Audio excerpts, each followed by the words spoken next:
Nursing home COVID-19 cases are on the decline, both nationally and locally, thankfully. KON's Bronte Sorosky spoke with Care Providers Oklahoma about what they're seeing.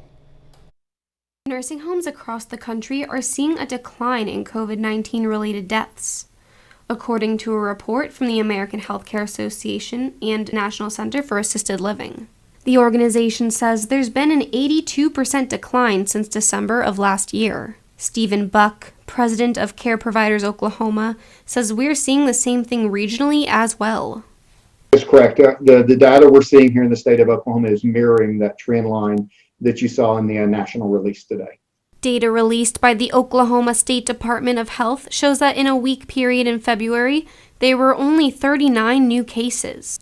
Back in December, there were 443 in 1 week across the state. Buck says vaccines aren't the only reason for the decline.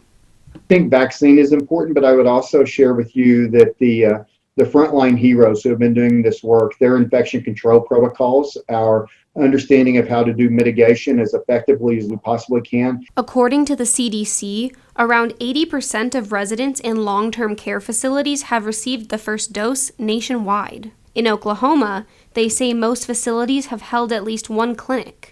Now that the Johnson & Johnson vaccine has been approved, Buck says one benefit from this includes easier vaccine access. A resident discharging from a hospital into a long-term care setting, they would be able to get their vaccination benefit through a single dose as opposed to having to go through the two-step protocol. I'm Bronte Sorosky, KOAM News.